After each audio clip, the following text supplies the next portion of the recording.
Thank you for sharing that. So, sorry.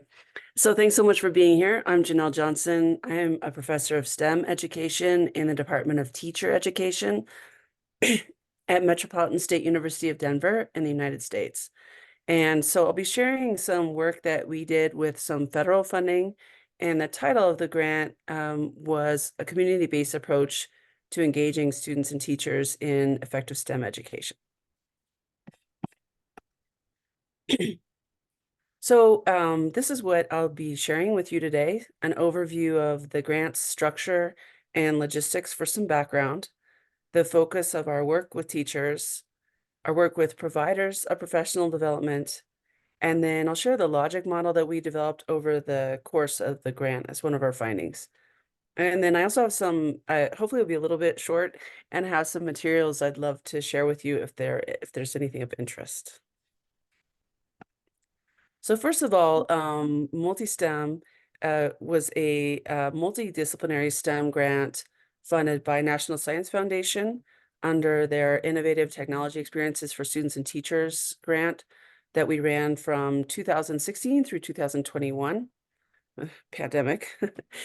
So what we did was we held workshops for teachers, and we conducted research on both the teacher implementation and also our framework for professional development. So we offered a total of 175 hours of professional development, um, and we had 135 teacher participants. So smaller group.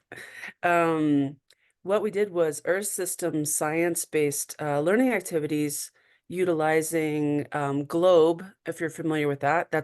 It's Global Learning and Observations to Benefit the Environment, which is a citizen science program that is used worldwide, and it's designed to promote environmental literacy and engagement and environmental data literacy. So the goals for our goals for the teacher's classroom implementation with students were that the students would experience increased STEM content knowledge, increased 21st century skills or essential skills, and also broadened access to career pathways for really more diverse students and their families.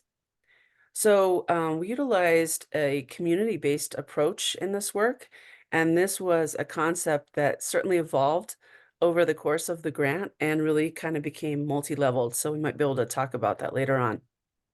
And because of our focus on teacher professional development was centered on engaging underserved students and closing opportunity gaps, systemic opportunity gaps, we were really conscientious of the typical hierarchies and worked to subvert those. So the structure of our grant, we were able to offer stipends for teachers' participation, which is really important for teachers who are Yeah. so underpaid. We had our participants included both pre-service and in-service teachers. We had elementary, we had secondary, we had non-formal educators. So everything ranging from early childhood through community college, which was not our intention. We initially planned to um, offer these workshops to middle school level teachers, like intermediate level teachers. But we had huge interest from primary elementary level teachers who really felt a great need for professional development. And so we had to kind of modify our plans for the workshops, but it turned out to actually be something very positive. So what we did was we offered 5-day summer institutes from 2017 through 2021, not 2020. And then we held 3-hour Saturday morning sessions about once a month, sometimes every 3 weeks, in Denver. And then we held some sessions in different parts of the state, including this one. This is in the southwest corner of the state, if you're familiar with the Four Corners region. And we had a huge turnout. We had like a waiting list. So there was really a need for professional development in different regions of the state. We also held several online meetings where teachers were sharing what they were doing in kind of an informal way. And that was, we call those water coolers. So, kind of an inviting informal setting for teachers to share what they were doing and really highlight um, what they were doing with each other. So often when we plan our instruction as educators, we think of the needs of the typical average middle student in terms of achievement because it feels more inclusive and maybe more convenient. But this strategy does tend to exclude the outliers. And so students may be at the top or the bottom of the group. So while higher achieving students certainly merit attention, they tend to be more successful than their classmates. And so our focus is on the students who tend to be struggling. And if our motivation for this work was to help close the opportunity gaps for the lowest achieving students, then it's pedagogically sound to focus on those students when helping teachers think about planning and reflecting on their instruction. So who can serve as a teacher's focal students? Um, this is perhaps students who have underperformed in science, they have lower self-efficacy, they might have a weaker foundation in STEM than some of their classmates. Sometimes we would see kids who don't want to look smart. And according to standardized testing, focal students include second language learners, students with disabilities, minoritized students, students with lower income. And these are also the same group of students who have had less access to high quality learning experiences. When we asked teachers to describe their focal students initially, we definitely were seeing some implicit bias and some deficit framing of the students rather than thinking about how they could shift their own practices to better serve those students. So then we modified the question and began to ask teachers to think about which students they had had troubles engaging in class. And so we also began really being explicit, asking them to use a strength or asset-based lens, describing their students. And so this meant avoiding stereotypes and deficit language that locate problems or challenges with individual students and families rather than recognizing the systemic causes of a lack of achievement, really taking into account the students' knowledge and abilities, what the kinds of learning opportunities offered by their families.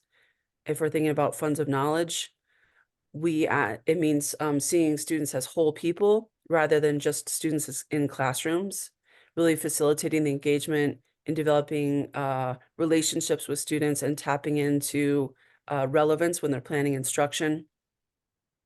It also means viewing linguistic and cultural diversity as resources instead of as problems, and also really avoiding generalizations and still being critical about areas needed for student growth, but attributing that information instead of making assumptions. So during our professional development, we asked teachers to think about three focal students approximately and reflect on them during the professional development. So they would, it kind of brings it to the ground. And so they would think about how implementation in their classrooms would go, thinking about the needs of those focal students and anything that they would need to differentiate when they were doing this kind of active outdoor, often outdoor learning. And then when we conducted the research with teachers on the implementation, we specifically asked them about how the work was going with their focal students. This is just a little word cloud that we created from the teachers' descriptions of focal students, so you can see some of the kind of themes that emerge there. So our findings really showed that teachers felt that focal student lens positively impacted their instruction for all their students, which was great. They reported that it helped them build more relevance into their lessons. They also found that they were able to engage a broader range of students in challenging activities, and that work specifically on developing that data literacy was effective in building confidence for their students who had been struggling. They were having the students work in smaller groups doing these hands-on activities, and of course, it helped the students feel more comfortable participating, which is consistent with the research. And teachers described how students began to ask a lot more questions, which we definitely want to see. They also described that this approach was effective for collaboration across a range of grade levels, ranging from struggling students to the most advanced. And they also specifically talked about how they were better able to support student reasoning um, among students who had had less limited experiences in STEM or in science. So the next segment of this is sharing our work on what we did as our professional development model. We asked our university scientists and professional development providers to serve as participant observers.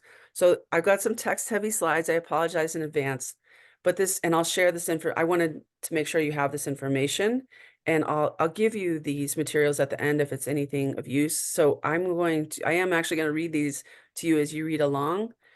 These are the instructions we share with our professional development team when we ask them to be participant observers.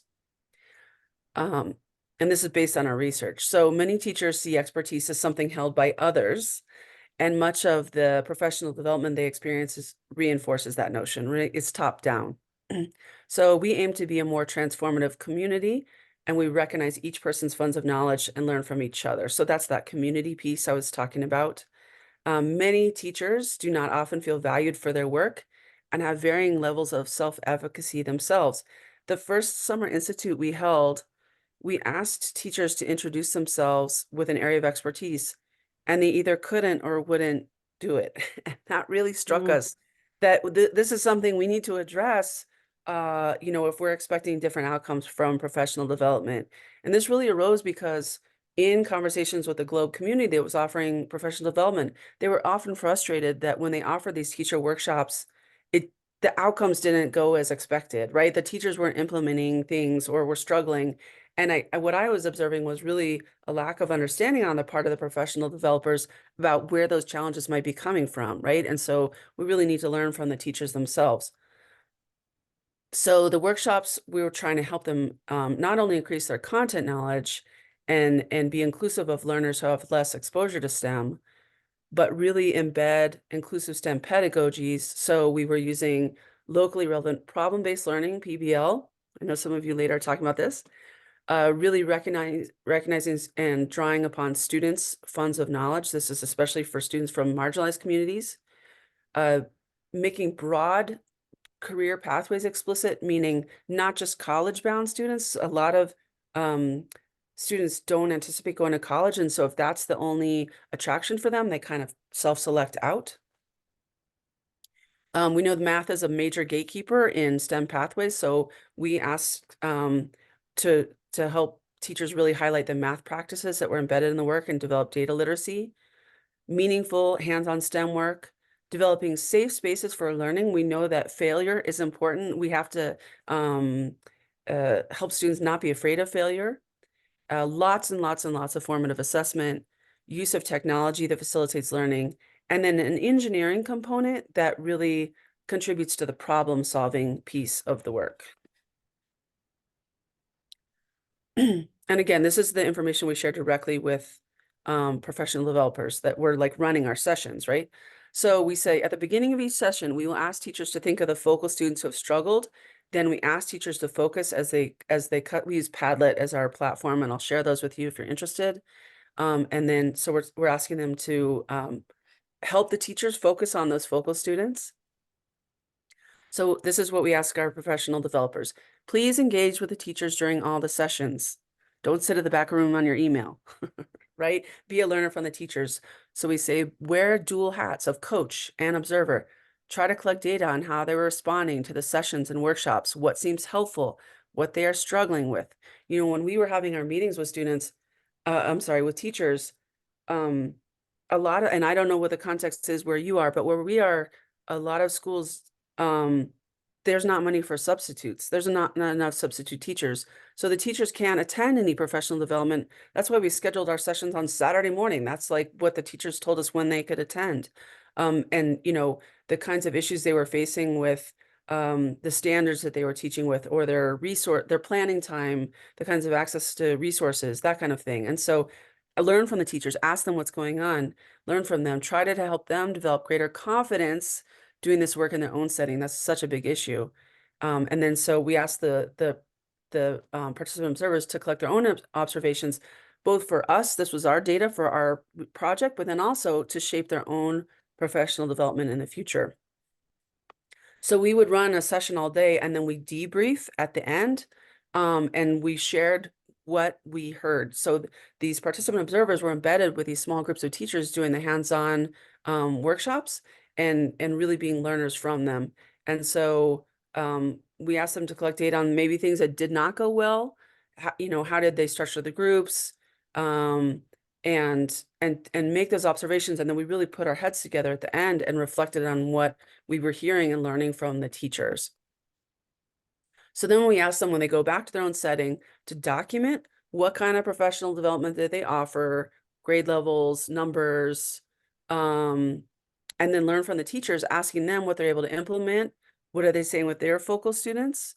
And we were able, again, to give the stipend, which was nice because we had this funding.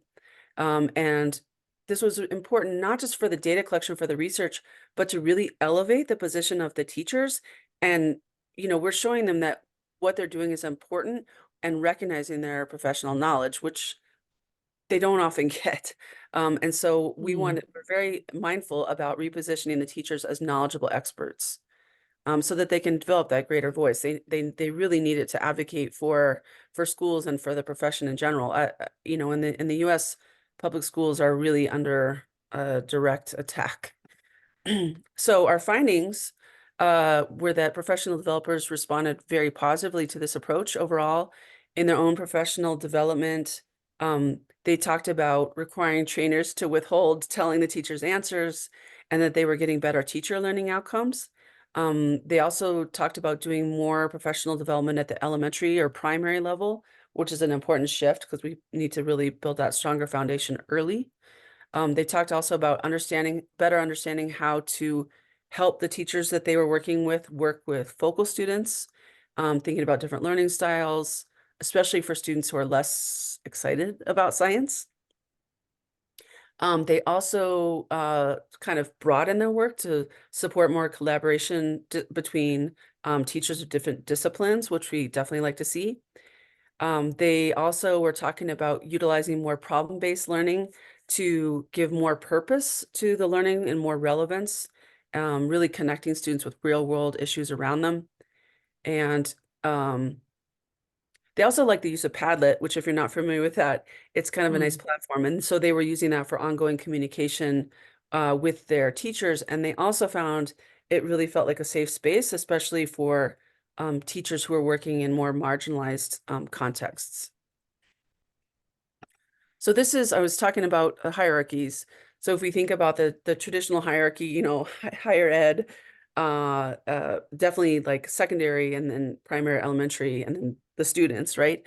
And so we very intentionally flipped that. And so instead of the top down, we asked the professional developers to have a lens to center the needs of the teachers, and that qualitative approach, ethnographic approach of being a participant observer, learning from the teachers, was very useful for that. And then similarly with the teachers, we asked them to center the needs of their students, especially their struggling students, through that focal student lens. And then, we did do research on student outcomes as teacher reported, and we found that they really did benefit from this more equitable teaching and learning approach. And it's, designed to close those gaps. So I'd like to share, how much time do I have, Dr. O'Sullivan? I think you have about, you don't have a lot of time really. Oh, okay. We're kind of running out. Yeah. I will put in the chat a PDF of the instructions I shared, and it has that kind of letter to professional developers, and it also has the tool we developed. Do I have like just a minute? Yeah, go ahead. Yeah. Okay. Let me show. Okay, I'm gonna share this.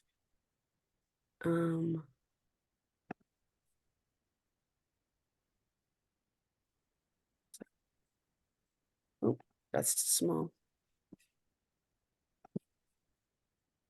So this is a tool, and it's not meant to be prescriptive. You can adapt it. So I'll share this with you. And this was something we developed over the course of this grant, really recommendations for thinking about designing your PD. And so it's just a kind of a rubric to think about when you're planning and then reflection afterwards and how things go. And so you can tweak it for any context. So these were the elements that we found were really important to our professional development, and this is what we collected data on. So I'll put this document in the Mm-hmm. chat, so on the online platform, and then on the Great. slides, on the last slide, there's links to those Padlets that I was mentioning, so you can access those directly. Thank you. Thank you very much. Does anybody